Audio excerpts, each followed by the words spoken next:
Hello friends, welcome back to our channel. ഇന്നലെ രാത്രി ഞങ്ങൾ മധുരയിൽ നിന്ന് ഇറങ്ങിയായിരുന്നു. ഇപ്പോൾ ഞങ്ങൾ പഴനിയിലേക്ക് പോയിക്കൊണ്ടിരിക്കുന്ന വഴിയാണിത്.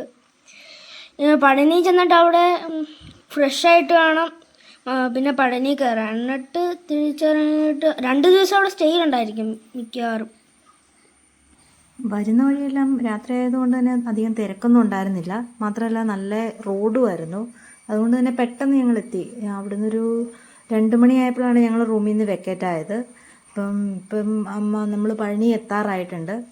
ഇവിടെ നിന്ന് ഇനി കുറച്ച് ദൂരം കൂടെ ഉള്ളൂ പഴനിയിലേക്ക്. ഇവിടുന്ന് പഴനി മല കാണാൻ പറ്റുന്നുണ്ട്.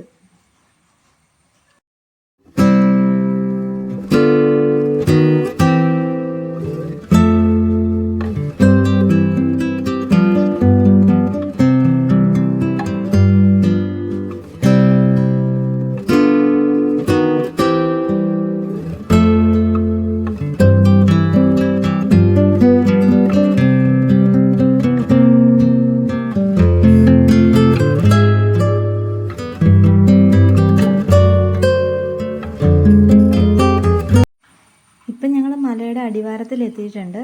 അപ്പം അതിലെ ചുറ്റിക്കൊണ്ടിരിക്കുകയാണ്. കുറച്ച് നേരമായിട്ട് ഞങ്ങൾ ഇതുവഴി ഇങ്ങനെ ചുറ്റിക്കൊണ്ടിരിക്കുകയാണ് ഈ മലയുടെ അടിവാരത്തിലേക്ക്. അങ്ങോട്ട് കടക്കാൻ ചില ഭാഗത്ത് ചെല്ലുമ്പോൾ തന്നെ അങ്ങോട്ട് അടച്ചു വെച്ചേക്കുന്ന കാരണം അങ്ങോട്ട് കടക്കാൻ പറ്റുന്നുണ്ടായില്ല. അപ്പം അങ്ങനെ ഞങ്ങൾ ചുറ്റിക്കൊണ്ടിരിക്കുകയാണ് ഇവിടെ കിടന്ന് തന്നെ.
നമ്മളിപ്പോൾ പഴനിയിലെ ലോഡ്ജിലാണുള്ളത്. നമ്മളിനി ഇവിടെ നിന്ന് കുളിച്ചിറങ്ങി ഇടുമമ്മലയെ കയറുകയാണ് ചെയ്യുന്നത്. നമ്മൾ ലോഡ്ജിൽ നിന്ന് ഇറങ്ങി ഇപ്പോൾ താഴേക്ക് പോയിക്കൊണ്ടിരിക്കുക. കാപ്പി കുടിക്കാൻ പോയിക്കൊണ്ടിരിക്കുക. അമ്മ ഉണ്ടാവും.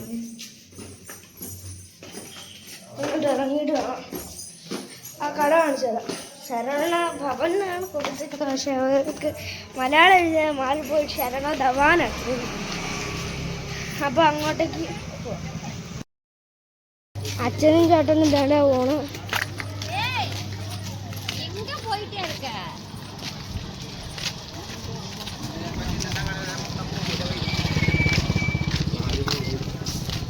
അപ്പം ഞാനൊരു പൂരിയും അച്ഛനും അമ്മയും ചേട്ടനും 3 മസാല ദോശയും മേടിക്കും. ഇപ്പോൾ വരും അത്.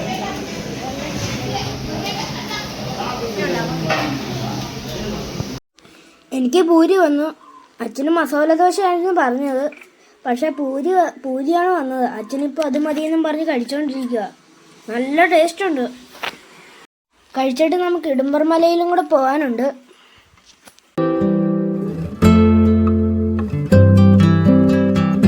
ഇതാണ് ഇടുമ്പർ മല. നമ്മൾ പഴനിയിൽ വരുന്ന എല്ലാവരും ഇവിടെ കയറിയിട്ട് വേണം അവിടെ കയറാനായിട്ട്. മിക്കവരും അത് ചെയ്യാറില്ല. ഇവിടെ ഇപ്പോൾ പണിയൊക്കെ നടക്കുന്നുണ്ട്. നല്ല എല്ലാം റെഡിയാക്കിയൊക്കെ ഇട്ടേക്കണം. പണി നടക്കുന്നതിൻ്റെ ആ സിമെൻറ്റ് പൊടിയുടെ കുറച്ച് വിഷയങ്ങൾ മാത്രമേ ഉള്ളൂ കയറിപ്പോകുന്ന വഴിക്ക്. അപ്പോൾ ഇതുപോലെ സ്റ്റെപ്പുകളാണ് മൊത്തം. അങ്ങനെ സ്റ്റെപ്പുകൾ പഴനിമലയുടെ അത്ര തന്നെ പൊക്കമുണ്ടെന്ന് തോന്നുന്നു. നല്ലോണം സ്റ്റെപ്പുകൾ കയറാനുണ്ട് ഇവിടെ. നേരത്തെ ഇത്രയും പടികളൊന്നും ഇല്ലായിരുന്നു. നേരത്തെ ചുമ്മാ പാറയിലൂടെ നമ്മൾ നടന്നു പോകണമായിരുന്നു. ഇപ്പോൾ ഈ പടികളെല്ലാം കെട്ടി റെഡിയാക്കുന്നുണ്ട്. അതുപോലെ തന്നെ ആക്കുന്നുണ്ട് ഇവിടെയും കയറി പോകാനും വേണ്ടിയിട്ട്. നല്ല കയറ്റമുണ്ട്, അങ്ങോട്ട് കയറി കയറി മടുക്കുന്നുമുണ്ട്. മാത്രമല്ല പോകുന്ന വഴിക്ക് ഈ ആണിയൊക്കെ കിടപ്പുണ്ട്, കാല് ചവിട്ടാതെയൊക്കെ വേണമായിരുന്നു പോകാനായിട്ട്. ഇതുണ്ടോ, മൊത്തം പണി നടന്നുകൊണ്ടിരിക്കുന്ന കാരണം അവിടെ നിന്നുള്ള ഓരോ സാധനങ്ങളൊക്കെ താഴെ വീണിട്ട് നിരന്ന് കിടക്കുകയാണ്. അപ്പോൾ ഇനി പോകുമ്പോഴത്തേനും അവിടെ എല്ലാം നല്ല ക്ലിയർ ആക്കിയിട്ടുണ്ടാവും. അല്ലെങ്കിൽ തന്നെ പണ്ടത്തെക്കാളും പഴനി ഒരുപാട് ബെറ്റർ ആയിട്ടുണ്ട്. ഇപ്പോൾ ഭയങ്കര വൃത്തിയായിട്ടാണ് ഇട്ടേക്കുന്നത് എല്ലാ സ്ഥലങ്ങളും. അപ്പോൾ ഞങ്ങളെല്ലാവരും മടുത്തു, അവിടെ നിന്ന് ഇരിക്കാമെന്ന് വെച്ചാൽ അവിടെ ഇരിക്കുകയാണ്. ഇതുണ്ടോ, അവരെല്ലാം അവിടെ ഇരുന്നു. നല്ല ഭംഗിയാണ്. ഇവിടെ വരെ കയറിയപ്പോൾ തന്നെ പഴനിമല ഇവിടുന്ന് കാണാൻ പറ്റുന്നുണ്ട്. മേളിൽ കയറിയാൽ നല്ലോണം കാണാൻ പറ്റും. നേരത്തെയൊക്കെ കയറുമ്പോഴത്തേന് ഇത്രയും ഇതില്ലായിരുന്നു, ഇത്രയും പടികളൊന്നും ഇല്ലായിരുന്നു. ഇപ്പം എല്ലാ പടികളും ഒക്കെ ആയിട്ട് നല്ല ഭംഗിയായിട്ടാണ് കൊണ്ടു നടക്കുന്നത്. ഇപ്പം നല്ല വൃത്തിയായിട്ടുണ്ട് എല്ലായിടവും. ഇതുണ്ടോ, അവർ ഓരോരുത്തർ ചുമന്നുകൊണ്ടാണ് വരുന്ന മണ്ണൊക്കെ. അപ്പോൾ ആ മണ്ണ് ഒരാൾ ചുമന്നെത്തിക്കുക എന്ന് പറഞ്ഞു കഴിഞ്ഞാൽ, ഇത്രയും മലയുടെ മുകളിൽ ചുമന്നെത്തിക്കുക എന്ന് പറഞ്ഞാൽ ഭയങ്കര പാട് പിടിച്ച പരിപാടിയാണ്.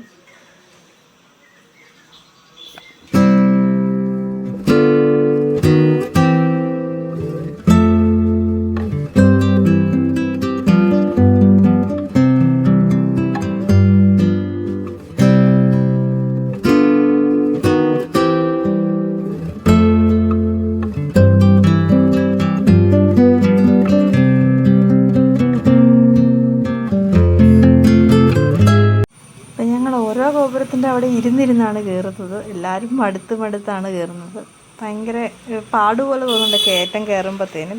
പക്ഷെ നല്ല രസമുണ്ട് കാണാനായിട്ട്. നല്ല ഭംഗിയുള്ള സ്ഥലമായതുകൊണ്ട് അവിടുന്ന് എണീറ്റ് പോരാനൊന്നും തോന്നുന്നില്ല. നല്ല കാറ്റും ഉണ്ടായിരുന്നു, അതുകൊണ്ട് വിയർക്കണില്ല. പക്ഷേ നല്ല രസമുള്ള ഒരു അന്തരീക്ഷമായിരുന്നു.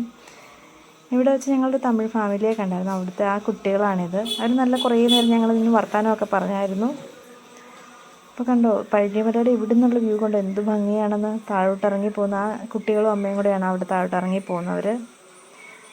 നല്ല ഭംഗിയുണ്ട് ഇവിടുന്ന് കാണുമ്പോൾ. ശരവണപ്പൊയ്കയൊക്കെ ഇവിടുന്ന് കാണാൻ പറ്റുന്നുണ്ട്.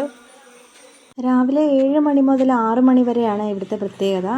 അപ്പം 540 പടികളാണ് ഇവിടെ ഉള്ളത്. ഇപ്പോൾ പുതിയ പടികൾ ഇനിയും പണിത് നടന്നുകൊണ്ടിരിപ്പുണ്ട്. ഇനിയും പടികളുടെ എണ്ണം കൂടും. ഇപ്പോൾ ഇവിടെയുള്ള വിഗ്രഹത്തിന് 13 അടി ഉയരമുണ്ട്. കാവടി വഹിക്കുന്ന രീതിയിലാണ് ആ വിഗ്രഹം ഉള്ളത്. അതായത് അതിൻ്റെ ഇടുമ്പൻ ആരാണെന്നറിയണ്ടേ? ഇടുമ്പൻ ശൂരസംഹാരത്തിൽ മുരുകൻ കൊന്ന അസുരന്മാരുടെ ഗുരുവായിരുന്നു ഇടുമ്പൻ. ആ അസുരന്മാരുടെ മരണശേഷം അദ്ദേഹം ശിവശക്തികൾക്കൊക്കെ ആയിട്ടൊരു തപസ് ചെയ്യാൻ തുടങ്ങി. ഇവിടുന്ന് ഒരു 16 കിലോമീറ്റർ അകലെയുള്ള ഇടുമ്പവനത്തിലാണ് പൂജകളൊക്കെ ചെയ്തുകൊണ്ടിരുന്നത്. ഇടുമ്പവന അദ്ദേഹത്തിൻ്റെ തപസ് ചെയ്തുകൊണ്ടാണ് ഇടുമ്പവനം എന്നറിയപ്പെടുന്നത്. അന്നത്തെ സഹായത്തിനായിട്ട് അദ്ദേഹത്തിൻ്റെ ഭാര്യ ഇടുമ്പയും ഉണ്ടായിരുന്നു. അങ്ങനെ പൂജകളൊക്കെ നടത്തി അവിടെ കഴിയവെയാണ് അഗസ്ത്യമുനി ശിവമലയും ശിവതിമലയുമായിട്ട് വരുന്നത്. അദ്ദേഹത്തിന് മറ്റൊരു വഴി പോകേണ്ടതുണ്ടായിരുന്നതിനാൽ അവിടെ വെച്ച് ശിവമലയും ശിവതിമലയും ഉപേക്ഷിക്കേണ്ടതായി വരും. അങ്ങനെ ഈ ഇടുമ്പനോട് ചോദിക്കും, ഇടുമ്പനെ കാണുമ്പോഴത്തേനും ചോദിക്കും, ഇത് ഇന്നിടത്ത് കൊണ്ടുപോകുമോ എന്ന് ചോദിക്കും. അങ്ങനെ അദ്ദേഹം സമ്മതിക്കുകയും ചെയ്യും. പൊതികൈ എന്ന സ്ഥലത്തേക്കാണ് ഈ മല കൊണ്ടുവരാൻ പറയുന്നത്. അങ്ങനെ അദ്ദേഹത്തിന് ഈ മലയൊക്കെ ഉയർത്തിക്കൊണ്ടു പോകാനുള്ള ശക്തിക്കായിട്ട് ശിവപൂജ തുടങ്ങും. അങ്ങനെ ശിവപൂജയുടെ അവസാനം അദ്ദേഹത്തിന് മുമ്പിൽ ഒരു വടി പ്രത്യക്ഷപ്പെടും. ആ വടിയിൽ അങ്ങേറ്റവും ഇങ്ങേറ്റവും 2 മലയും കോർത്ത് കെട്ടും. പാമ്പിനാൽ കൊരുത്തി കെട്ടി തോളിൽ വെച്ച് ചുമന്നുകൊണ്ടാണ് അദ്ദേഹം നടക്കുന്നത്. അങ്ങനെ നടന്നു വരുമ്പോൾ ഒരു സ്ഥലത്ത് എത്തുമ്പോഴത്തേന് അദ്ദേഹത്തിന് വെള്ളം കുടിക്കാൻ ദാഹിക്കുകയും അവിടെ ആ മല ഇറക്കി വെക്കുകയും ചെയ്യും. അത് കഴിഞ്ഞ് അദ്ദേഹം വെള്ളം കുടിച്ചിട്ട് വന്നതിന് ശേഷം നോക്കുമ്പോൾ മലയുടെ മുകളിൽ ഒരു കുട്ടി കളിച്ചുകൊണ്ടിരിക്കുന്നു, ഒരു വടിയൊക്കെ ആയിട്ട്. ആ കുട്ടിയോട് പറയും, താഴോട്ട് ഇറങ്ങാൻ പറഞ്ഞിട്ട് ആ കുട്ടി എന്ത് ചെയ്താൽ താഴോട്ട് ഇറങ്ങുകയില്ല. അങ്ങനെ 2-3 പ്രാവശ്യം പറഞ്ഞിട്ട് ഇറങ്ങാതെ വരുമ്പോഴത്തേനും ദേഷ്യപ്പെടാൻ തുടങ്ങുന്ന ഇടുമ്പൻ്റെ നേർക്ക് ആ വടി വെച്ച് അടി വെച്ച് കൊടുക്കും. അങ്ങനെ ഇടുമ്പൻ അവിടെ തൽക്ഷണം വീണ് മരിക്കുകയാണ്. അപ്പോൾ ഇടുമ്പി കരഞ്ഞ് പ്രാർത്ഥിച്ചുകൊണ്ട് ആ കുട്ടിയുടെ കാൽക്കൽ വീഴും. അപ്പോൾ തന്നെ അവിടെ മുരുകനായിട്ട് ആ കുട്ടി പ്രത്യക്ഷപ്പെടും. അങ്ങനെ ഇടുമ്പന് ജീവൻ കൊടുക്കും. അതോടൊപ്പം ഇടുമ്പൻ അനുഗ്രഹവും കൊടുക്കും. അദ്ദേഹത്തെ മുരുകനെ കാണാൻ ചെല്ലുന്ന എല്ലാവരും ഇടുമ്പനെ കണ്ട് പ്രാർത്ഥിച്ചിട്ടേ അങ്ങോട്ട് ചെല്ലൂ എന്ന് പറഞ്ഞ് അദ്ദേഹത്തിന് അനുഗ്രഹവും കൊടുക്കും. എന്തെങ്കിലും മുരുകനോട് നമ്മൾ പ്രാർത്ഥനയുണ്ടെന്നുണ്ടെങ്കിൽ ഇടുമ്പനെ ചെന്ന് കണ്ട് പ്രാർത്ഥിച്ചിട്ട് അങ്ങോട്ട് ചെല്ലുമ്പോഴത്തേനാണ് നമുക്കതിൻ്റെ എല്ലാ ഫലപ്രാപ്തിയും ഉണ്ടാകുന്നത്. അങ്ങനെ പറഞ്ഞ് അദ്ദേഹത്തിന് അനുഗ്രഹം കൊടുത്ത് അവിടെ ഇരുത്തുകയാണ് ചെയ്തത്.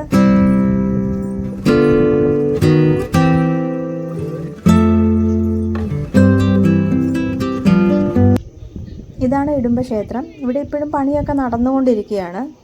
ഇപ്പം പുതിയ എന്തൊക്കെയോ കുറേ പണികളൊക്കെ നടക്കുന്നുണ്ട്. ഇനി വരുമ്പോഴത്തേനും കുറേ മാറ്റങ്ങളൊക്കെ ഉണ്ടാകുമെന്ന് തോന്നുന്നു.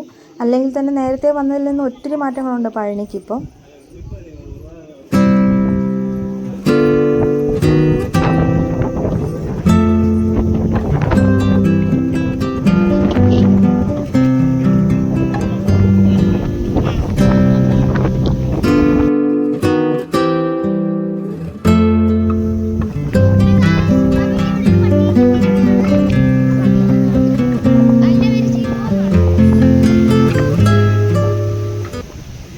ഞങ്ങളുടെ കൂടെ ഇടയ്ക്ക് വെച്ച് കൂടിയതാണ് ഈ പട്ടി. കുറേ നേരമായിട്ട് ഞങ്ങളുടെ കൂടെ തന്നെയാണ് നടക്കുന്നത്. അപ്പം അതിന് ബിസ്ക്കറ്റൊക്കെ കയ്യിലുണ്ടായിരുന്ന ബിസ്ക്കറ്റൊക്കെ കൊടുത്തേച്ചൊക്കെ ഇരിക്കുകയാണ്. അപ്പം ഞങ്ങളുടെ വിട്ടിട്ട് പോകുന്നില്ല, താഴെ വരെ കൂടെ വരുമായിരിക്കും എന്ന് തോന്നുന്നു. അപ്പം ഞങ്ങളിവിടെ നിന്ന് കുറേ നേരം ഇവിടെ സ്പെൻഡ് ചെയ്തിട്ടാണ് താഴോട്ട് ഇറങ്ങാൻ തീരുമാനിച്ചിരിക്കുന്നത്. കാരണം കുറേ നേരം അവിടെ ഇരുന്നു.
താഴോട്ടേക്ക് ഇറങ്ങാൻ പോവുകയാണ്. നമ്മൾ താഴെ എത്തിയിട്ടുണ്ട്. താഴെ എത്തി മുരുകൻ പഴനിയുടെ വാതിൽക്കലേക്ക് നടന്നുകൊണ്ടിരിക്കുകയാണ്. വാതിൽക്കലേക്ക് നടക്കുമ്പോഴത്തേനുള്ള അമ്പലങ്ങളാണ്, കുറേ അമ്പലങ്ങളുണ്ട്. ഈ അമ്പലത്തിനകത്തൊരു പട്ടി ഇരിപ്പുണ്ട്. അത് കാണിക്കാൻ നോക്കിയിട്ട് അത് സൂം ചെയ്തിട്ടും കിട്ടുന്നുണ്ടായില്ല. അമ്പലത്തിനുള്ളിൽ, ആ ഗോപുരത്തിനുള്ളിൽ കയറി ഇരിപ്പുണ്ട്. കാണാമെന്ന് തോന്നുന്നു ഒരു പട്ടി അതിൻ്റെ അകത്തിരിക്കുന്നത്.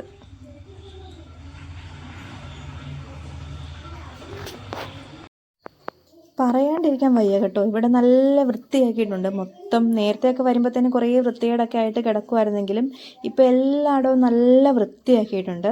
വഴിയോരങ്ങളെല്ലാം എപ്പോഴും ക്ലീനിങ് നടന്നുകൊണ്ടിരിക്കുക. എപ്പോഴും ചൂലുമൊക്കെ ആയിട്ട് ഒത്തിരി ആൾക്കാർ അതുവഴി നടന്നുകൊണ്ടിരിക്കുകയാണ്. ഇപ്പം കണ്ടോ, ഇപ്പം തന്നെ അവിടെ തൂക്കുന്നൊക്കെ ഉണ്ടായിരുന്നു. ഇപ്പം നേരത്തെ വഴിയോര കച്ചവടമൊക്കെ ഉണ്ടായിരുന്നു, അവരെ എല്ലാം മാറ്റി ആ വഴിയിൽ നിന്ന് കച്ചവടം ചെയ്തിരുന്ന എല്ലാ ആൾക്കാരും ഈ ഒരു ഇരുമ്പ് പോലത്തെ ഒരു സംഭവം ഉണ്ടാക്കി അതിൻ്റെ അപ്പുറത്താക്കി. എന്നിട്ട് നമുക്ക് നടക്കാനുള്ള വശമാണ് ഇപ്പോൾ അവിടെ ഫുള്ളുള്ളത്. അതുകൊണ്ട് തന്നെ നല്ല ഭംഗിയാക്കിയിട്ടുണ്ട്. മേലോട്ടും ഒക്കെ പണി നടന്നുകൊണ്ടിരിക്കുകയാണ്. ഇപ്പം നമുക്ക് സാധാരണ നമ്മൾ കയറി പോകുന്ന വഴി കയറി പോകാൻ പറ്റുന്നുണ്ടായില്ല. അതായത് അവിടെ ഇപ്പോൾ പണി നടക്കുന്നുണ്ട്. വേറൊരു വഴിയാണ് ഞങ്ങളെ കയറ്റി വിട്ടത്. അപ്പോൾ ഇതാണ് ഗോപുരത്തിൻ്റെ മുൻഭാഗം.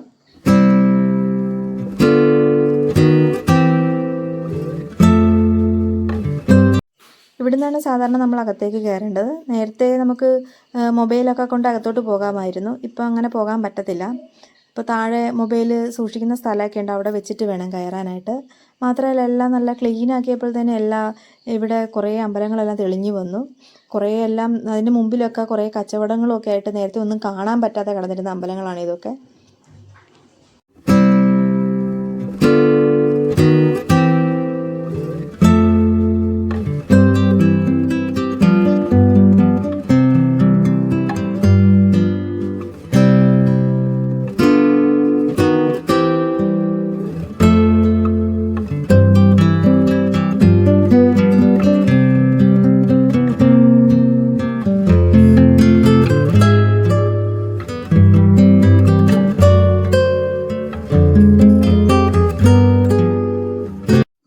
വൈകിട്ടത്തേക്ക് മലയുടെ മുകളിലേക്ക് കയറുന്നുള്ളൂ. അപ്പം ഇപ്പം തന്നെ ഞങ്ങൾ ഒരുപാട് വൈകിയ കാരണം ഞങ്ങൾ ഫുഡൊക്കെ കഴിച്ചിട്ട് ഇനി വൈകിട്ടത്തേക്ക് കയറാമെന്ന് വെച്ചാണ് ഇരിക്കുന്നത്. ഫുഡ് കഴിക്കാൻ ഞങ്ങൾ പറഞ്ഞ ശരവണ ഭവനിൽ തന്നെ എത്തിയിട്ടുണ്ട്. നല്ല ഫുഡായിരുന്നു അവിടുത്തെ. എല്ലാ ഫുഡും നല്ലതാണ്. രാവിലത്തെ ഉച്ചക്കത്തെയൊക്കെ നല്ല ഫുഡായിരുന്നു. എല്ലാവരും മീൽസാണ് കഴിക്കുന്നത്. എനിക്കതിൽ പച്ചരിച്ചോറ് ഭയങ്കര ഇഷ്ടമാണ്.